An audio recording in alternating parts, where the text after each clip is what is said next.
The greatest failure is not attempting whatever it is that you believe you're called or you desire to do.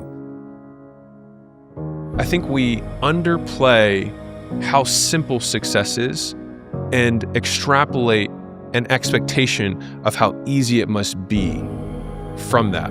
And then we're disappointed or dissatisfied when it doesn't meet those expectations. Like, it is harder than we expect, but also the rewards may be also greater than we expect. Honestly, just keep trying and don't be afraid to fail. I think that's so important. You have to get okay with what you're good at and what you're not good at. Setting yourself up for success and setting yourself, I say you have to be intentional about something. So many times we get so locked into, what am I going to do in 20 years? How am I going to get to this great, grandiose, amazing thing in my life? How do I live a life of purpose? How you live a life of purpose is whatever the next right choice, the next right action in your life is, it's being purposeful and making that. A lot of the things begin to eliminate and take care of themselves.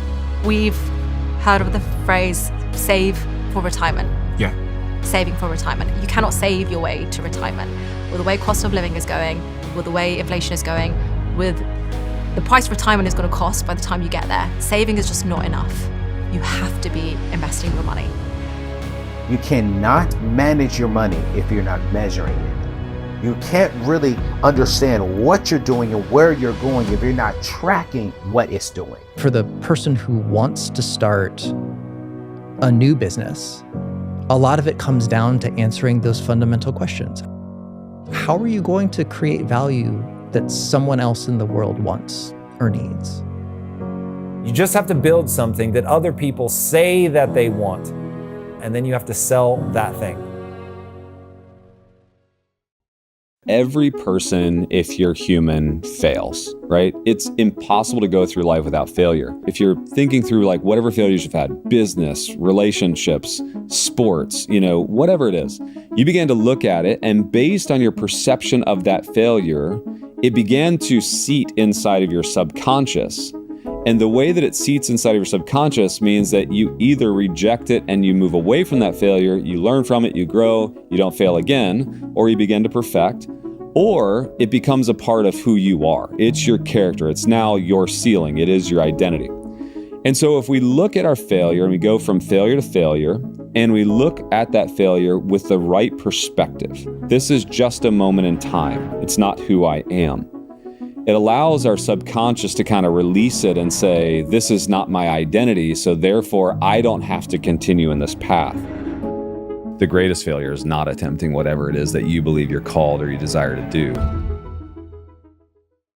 When you experience like what you perceive as a failure, you walk me through like what are the steps you do? Like, sure, yeah. So the systematic steps that I go through are, number one, accepting that it was failure. I think that it's a misnomer to just say there are no failures in life. They're just teaching lessons. No, they're failures, right? Like there are things when things don't go right. Like there's investments that go bad, right? Like, and I like the positivity and the spin on like, well, that investment, so I lost $1 million. That was $1 million, educational lesson. I don't think that is helpful at all. I think oftentimes looking at it and going, no, that was failure. It didn't go right. That investment did not go the way I wanted it to. And that's okay because it's not going to define me. I'm going to continue to go down this path if I believe that it's the right path, and the outcomes I'm going to allow to take care of themselves. I can gradually get better to begin to, I can, start to help supplement the outcome or begin to create a different or better outcome based on the decisions I'm making as I go down that pathway. So for me, it's very much about like identifying the failure, agreeing with it. It is failure. It didn't go the way I wanted it to. Then making that determination that failure isn't going to define me, and then beginning to take the next right action, right? Like life is all about taking the next right action, the next right choice, right? So many times we get so locked into, what am I going to do in 20 years? How am I going to get to this great, grandiose, amazing thing in my life? How do I live a life of purpose? How you live a life of purpose is whatever the next right choice, the next right action in your life is, it's being purposeful and making that. A lot of the things begin to eliminate and take care of themselves. What are some of the reasons people act so adversely to failure? I think it goes back to this human desire to put a facade up of perfection. If I live in true authenticity, I am flawed. Like I do have failures. I do have things that I'm not proud of, that I don't like, that I want to get better. And I think the quickest way to overcome those things in our life that we want to overcome, it's about being authentic, and it's about taking down the veneer. People just don't want to be in failure because they don't want the shame of failure, because they really want to keep the veneer up that they're perfect, that they have it all together. But in that's the greatest roadblock to actually finding success. The greatest catalyst to success is looking at that failure in the mirror. Then you naturally can either accept it or you can do something about it. You have to get okay with what you're good at and what you're not good at. I think one of the most detrimental things you could do is ask yourself, what do I bring good into the world, and say nothing, right? And I think so many people feel that way. If you had to do one thing every day with failure, it would be to chronicle them. You know, we don't want to live there. We don't want them, but we need a place where those failures exist. Some of us are so predetermined to just like move on and forget about the failure. Those failures are great lessons, but also it allows us to make sure we're not identifying with them long term. I think it's important that we daily, weekly, monthly chronicle those failures along with our successes.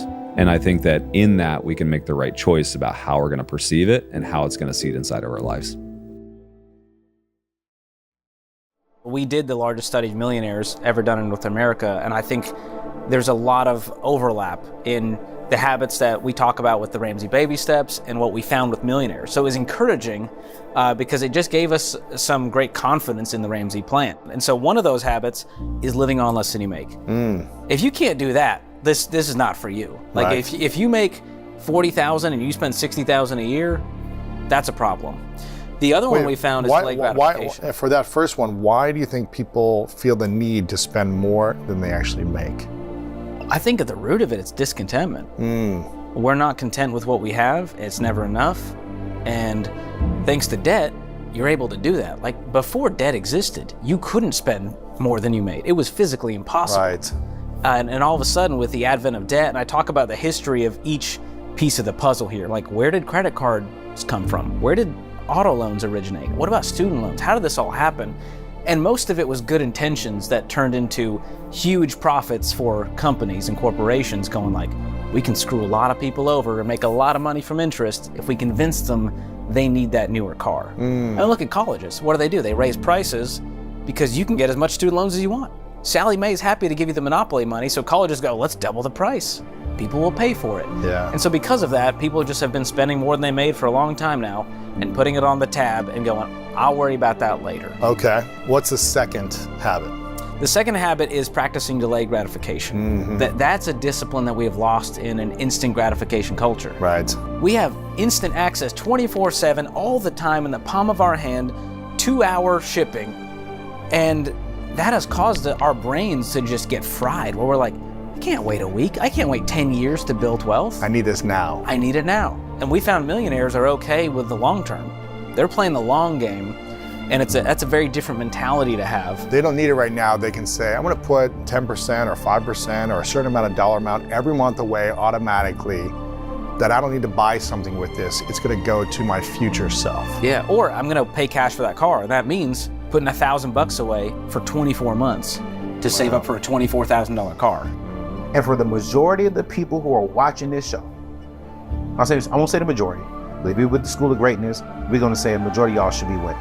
For those of us who are watching this show, a lot of us are probably saying, dang, I just got paid last week, but I don't know where the money went. And it's because you're not managing it well because you're not measuring where your money is. So that's number 3. I'm gonna list out everything and watch this. Before I put it on the budget, I'm gonna write it out. Yo, I owe this bank this, I owe that bank this. I'm gonna list out all the debt. Out of all the debt, I'm gonna list out all of my monthly expenses. Then I'm gonna take that information and I'm gonna put it on this budget. And here's the truth, if we're gonna be honest. It is gonna frustrate you. Yeah. It is gonna make you feel depressed a little bit. You're gonna feel discouraged a little bit because what's gonna happen is you're gonna see you have more debt then you have income. That's going to be my number 4. Once I see that I have all this debt, I'm going to measure, okay, what is the income strategy that I need to come up with that is going to create margin to help me pay off my debt? As soon as they believe that it's going to work, they change. And as soon as they believe deeply, they change dramatically and scare all of their parents. Is that hope? Believe as in I can do this thing as opposed to believe in the strategy? I think if I plant this corn this way, I've never done it before, I'm actually going to get corn. So I'm going to plant the corn. You know, I think if the debt snowball. I'm going to list my debts smallest to largest, pay minimum payments on everything but the little one, attack the little one. It's not mathematically correct. Well, actually, technically is. I'll tell you in a minute. But but it's not. You know, we're paying. What about the highest interest rate? Shouldn't we pay that off first? No. You need a win, so you believe.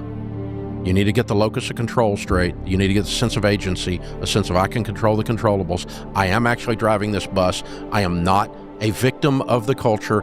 I can actually control, and I can actually pay this stupid car. You pay off a little $500 credit card. You go, okay, that's one down. Maybe let's try it again. And then you pay off a $1,500, and then boom, you knock out a $3,500 motorcycle payment. And then you know, and then as the more the proof is in there, the more they get fired up, the deeper they sacrifice, the faster they go.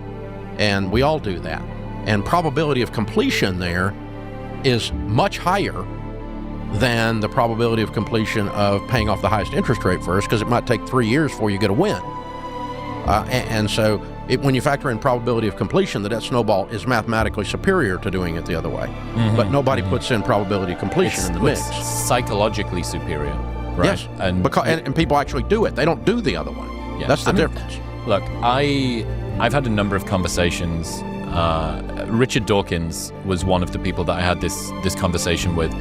And I tried to explain to him why trying to force people either out of faith or into whatever worldview it is that he wanted through raw, what he would consider rationality, is fundamentally uncompelling, because what you're telling people to do is to deny the thing that's most real to them, which is story, narrative, persona, legend, archetype, and rely on the thing which is most unreal to them, which is statistic, probability. We have no sense of that, and I think that you have. I really appreciate the first time I learned about your debt snowball. You're right, mathematically, in raw spreadsheet terms, mathematically suboptimal. But as soon as you fold the complexity of a human and our motivation system into it, it makes way more sense. Again, probability of completion. So as a result. And so that's what it is. That's why the 7 baby steps. That's why the clear path. That's why we went back to that same motivation on the business outline we just did, was we're still trying to show, okay, I'm a treadmill operator. Now when I level up on my time management, I get my first team member, I get to move to the next level. This is working. This is working. I'm gonna work this system. I see a believable system, and I'm gonna plug into it. If you go to the gym and you run for 2 hours on a treadmill, and you change your diet and eat sawdust and crappy tasting food because it's healthy or whatever, and then you gain weight, you will quit. You would only do those punishing activities unless you're a masochist. You would only do punishing activities in order to win. No discipline seems pleasant at the time, but it yields a harvest of righteousness. Hard work alone is definitely not enough. You have to work hard, but you also have to work smart.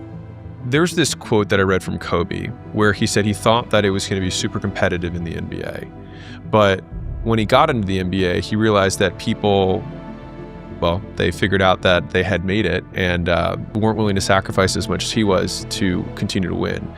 And I would say that realization has been somewhat true for me, which is that like winning, it hasn't gotten harder from the actual doing stuff side.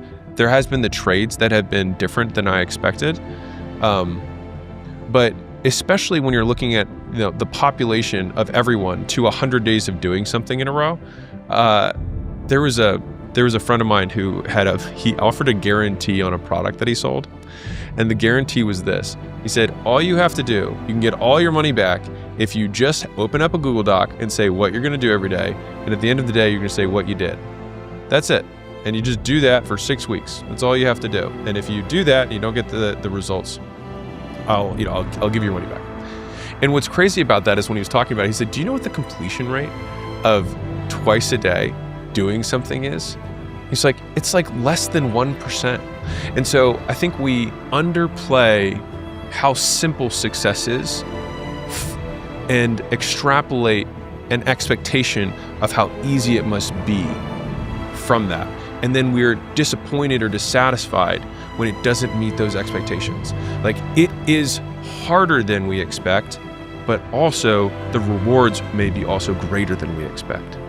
Why didn't you quit? Because, as I said a second ago, there must have been so much force telling you to go and get a real job. Yeah. But why didn't you quit?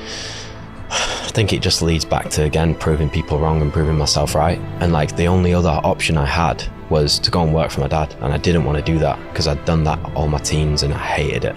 I hated cleaning minibuses and ripping stickers off the sides of windows and going to auctions and bidding on cars and stuff. Like, that wasn't me. And that was the only other option I had. So it was like, this is it. It's all or nothing, really.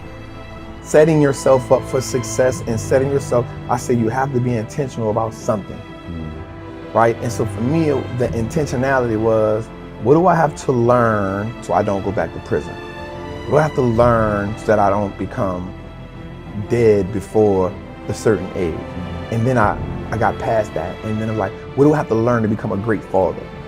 At the very start of your business, there's not going to be a ton of evidence that it's going well. There's probably not going to be a ton of revenue, probably not going to be a ton of users, but there will be evidence of progress, evidence that you're getting better, evidence that you're making marginal gains. And for me, and even with this podcast, I don't necessarily look for results today or more viewers or more downloads or more revenue. What I'm looking for is this thing getting 1% better week over week?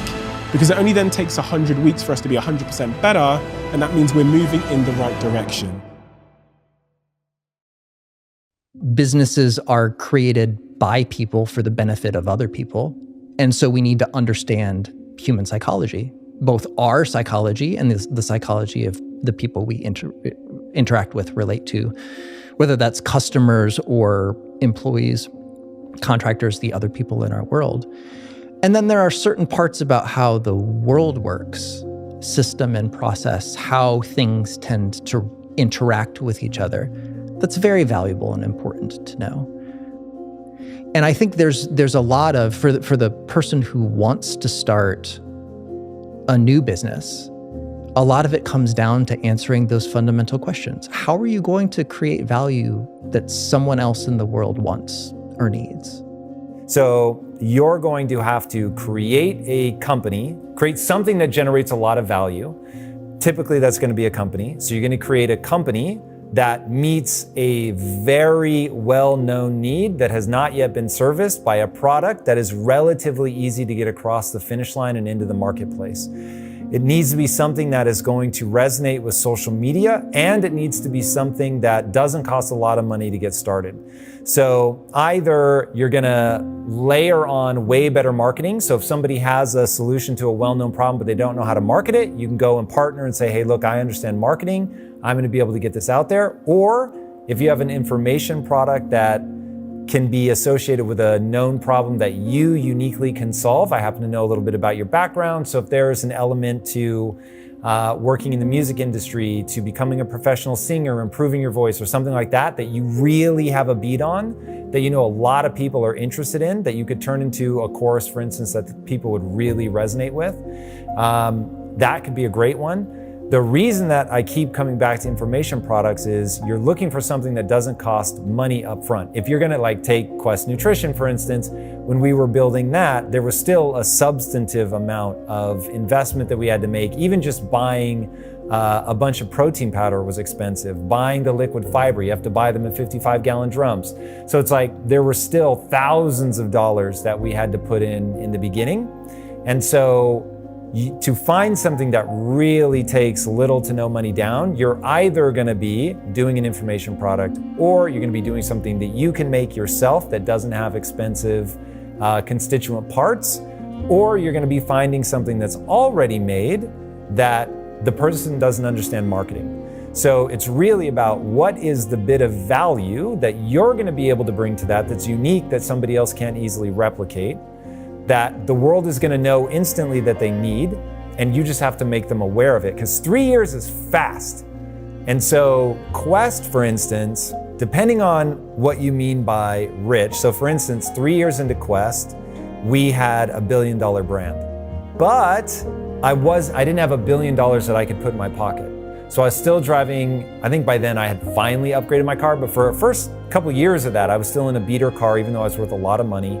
And so if you need the money to be in your pocket, that's probably gonna take a fair amount of time longer.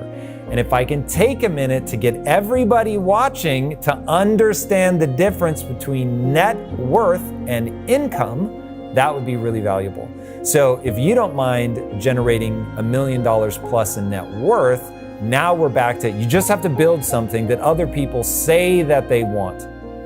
To have the actual money in your bank account, you have to build worth in something that people say that they want, and then you have to sell that thing. For me, given my skill set, we didn't invest in the foundations of the business early enough. I was going back to being arrogant at the start. I didn't really respect what maybe the ops or finance people of this world did. The foundation elements of the business to me were nowhere near as exciting or fun as the front end elements of the business, the product, the brand, and the marketing. So I think if we'd have better prepared ourselves for that from a, like I said, data, ops, finance, all these things, I think Gymshark would have grown far quicker. I think whether you have a menial job or an important job, it's what you're learning. I mean, there wasn't a job where I didn't learn a lot. For me, I would take any job, not based on pay, but gee, what could I learn? What could I learn? Because that made you more valuable. I never really thought it made you more valuable to be paid more. But hey, I haven't done this before. Let's see what this is about. And you learn skills. I think I learned more through my waitressing jobs, because I always had a few at once. You know, you could always get a waitress job behind a counter. I think I learned more about people waitressing than building my business, honest to God. You have to size someone up. Your territory is your counter. You have to make them happy. You want to upsell them a little bit. Maybe you say, you can give the second cup of coffee for free, but how about a slice of cheesecake is really good today? You learn how to hustle. You learn how to be organized, how to get the containers in order, how to make sure they're filled when the customer steps out, how to get that person something to drink while you're working on this person. I mean, I learned so much in every one of those jobs. And you know what's great about having a lot of jobs? You start to get a profile of what you're good at and what you're not. And I, in short order, after maybe 7 or 8 jobs, not that I knew what I was going to do for a living, but I knew what I was good at. I knew I was good at getting along with people and making them smile. I could talk to somebody and make them happy, absolutely. And I also knew that I was efficient. I could create a system in anything. I would see the diner counter all wrong, not running right. I would talk to the boss, say, if you did this with the maple syrup and change the sugar, and I could, like an executive, I could rearrange the whole counters, in an efficient manner. And I started learning that those were my 2 gifts, people and efficiency. And if you think about any business, those are really big ticket items. If you could choose people, motivate people, get along with people, make them get along with each other, plus create systems to grow a big business. I mean, the minute you have more than a half dozen people, you need systems. And my companies were always so well organized that they just ran like a Swiss clock. Is that a good analogy? Everything was in its place. Nothing had to be duplicated. It was fast forward. And so I was able to build very quickly, which I had to do because we had big people in my market.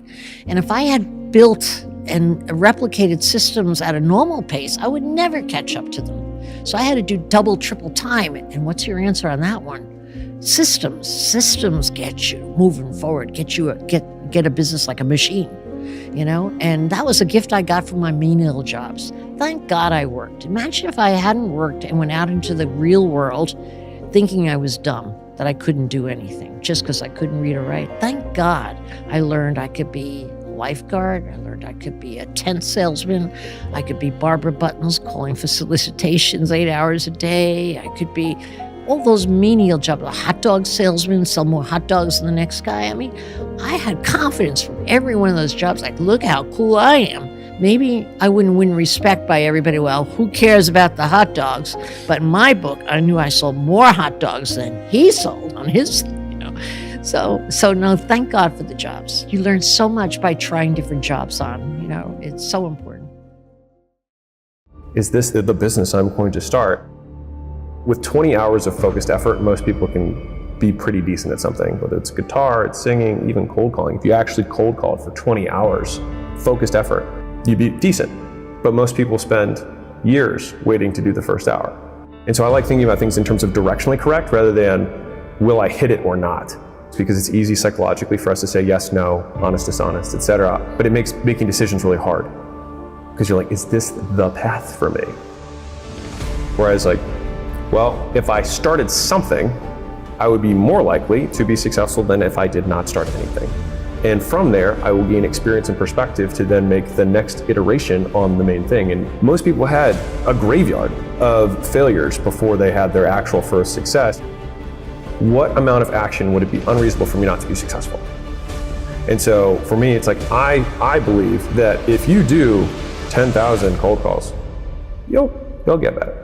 Like, it would be unreasonable for you not to be good. Like, after that level of effort. If you take half your paycheck every month, or a third of your paycheck every month, and you say, I'm going to advertising university, which is I'm going to spend money actually advertising, trying to get people to click on this thing and give me their name and phone number. If you go and you spend that amount of money on actually advertising, after a year, after 2 years, you'll probably be pretty good. Especially if you join a community of other people who are doing the same thing, right? You see, got mentors who have done and can give you frameworks that you can just work off so you can shortcut your path to success. It becomes unreasonable that you wouldn't be more successful in the future than you are today. Just embrace the suck. And so it's like, how can I normalize no's? So it's like, if I'm teaching somebody to sell, it's like, dude, I need you to get 100 no's. And the thing is, all of a sudden, if the no becomes the goal, then they realize that it's about the process and not the outcome, and then they will become better salespeople because they stop being afraid of it.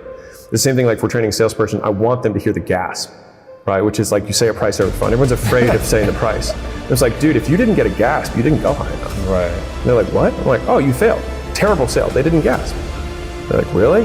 And so then it flips it and becomes a point of pride. It's like, oh, I got her. You should hear the gasp on this one. And so all of a sudden they stop being afraid. We normalize, we do like exposure therapy and things that people are most afraid of. And I hope that with all the stuff that we do, that we can do that in a microwave for at least a handful of people. So they just start doing and realize that they're going to gain perspective, and the light of their knowledge will give them the next foot. But the thing is, they're stuck on the first one trying to take the first path when they have no idea what to do. They should focus on one thing in general, rather than lots of different things that you're not sure about. Because if you're starting out, everything looks like an opportunity. So the correct answer is all of them are opportunities, but all of them won't work unless you pick one, right? So you have to say no to all the other mistresses. So boom, you pick one. And then from there, I always say 6 figures is sell something to someone. That's it. And if you want more detail, sell something to someone. So it's one avatar, one product, one channel. So you don't have to figure out, how do I create 20 pieces of content across? It's like, just pick one channel, one media source, whether it's Facebook, Instagram, YouTube, whatever, Twitter. Consistently start going on that, whether that's cold outbound, whether that's content, whether it's running paid ads, whether it's affiliates, word of mouth, whatever it is. And start reaching out to people there to start selling your stuff. You have to learn how to advertise, which I define as the process of making known. So how do you let other people know about the stuff you sell? And then once people engage with whatever advertisement you have to sell them. So advertising is the first skill, selling them is the second skill. And then product would be the third skill, which is the thing that you're ultimately advertising and selling. So usually once people do it in the beginning, they're sporadic, they're not consistent with it. Just the act of doing the same thing every day usually gets people to 100,000 a month, which sounds crazy to probably people listening, but most people who think that's crazy also haven't done it consistently for an extended period of time. And so I use something that I call the Rule 100, which is 100 primary actions, whether that's 100 minutes of content creation per day, 100 reach outs per day, $100 of ad spend per day. You have to pick one of them, but 100 per day, and you do that for 100 days, and I promise you'll be making 6 figures. Also, I feel like 2 parts of the audience that follow my stuff. I've got the business owners who are trying to scale their business, etc., and then I've got all the people who want to start a business, and usually they're a little bit younger and whatnot. And I think there's a misnomer around like education. And so a lot of them, I don't know how explicit I can be, but like they mentally masturbate to watching lots and lots of videos. They, want the pump up speeches, they buy the tickets to the things. And I think that they think that exposure to information is learning. And I don't think that's true, or at least it hasn't been for me. It's definitely not true. And so when I do the original rule of 100 and whatnot, it's because I think it's the most effective way to learn, which is you force yourself on the one controllable that you have, which is the activities that you can take. And then it goes with the underlying assumption that you go off feedback and you're like, well, that opening message did not work, right? And then I think most people have a dramatic underestimation of how much volume it takes to be successful. You get the skill from the volume, the feedback from the volume. And there's all these like little things. I'm sure it's like from the exercise world, because you come from that. Like when you squat, the first time you squat, you're orienting yourself to your environment. You're barely actually squatting. You're just looking like you have a bar on your back. But you learn so much between that first rep and your 10,000th rep of squats. And so I think for most people, it's like, if I can just decrease the action threshold for people to begin and be okay with the fact that they're going to suck, and it is okay to suck. You should expect to suck. And it would be unreasonable for you to be good if you haven't done it before. There's 3 traits that people then they looked at, because they were trying to find habits of highly successful people. And when they actually pulled apart, it's not, and I hope I'm not contradicting anything, but there's people who are really rich who wake up really late and work really late. And there's people really rich who wake up really, really early. And there's people who are really rich who eat really healthy. And there's people really rich who drink Coca-Cola and eat French fries every day. And so there's all these things that we want to make as truths, but there's easy examples that counter those things. So it's like, what are the few things that are true, or at least that seem to be present in all of the situations? And it seems as though there were surprisingly few. And so the 3 common traits that they had found were, 1, that people have superiority complex. They believe they're better than others, and they believe that they deserve more than everyone else does, and that they can accomplish big goals, right? So they have a bigger vision because they believe they deserve it, or whatever it is, that they were able to identify that. The second thing that they were able to identify is that they had crippling insecurity, and which is a paradox of paradoxes. They feel they'll never be enough, and they'll always be measured against the things that they've achieved. And so you've got this crazy dynamic between they think they're better than everyone, they think they deserve more, they want to go after this big hill, and at the same time, they fear they'll never be good enough, they'll never actually achieve it, and they actually suck. And then the third piece, which kind of adds the beautiful like mix of this, is impulse control. And so they're able to control their actions and focus on a single thing for an extended period of time. And so if you put those 3 things together, it's like you've got a big goal that's pulling you this way, you've got this big fear that you are running away from, and then you've got impulse control to keep you focused on the one thing that matters. And if you do that, if you are the type of person who has those traits, then you are very likely to be successful. If you can wait a year, you can make a ton of money.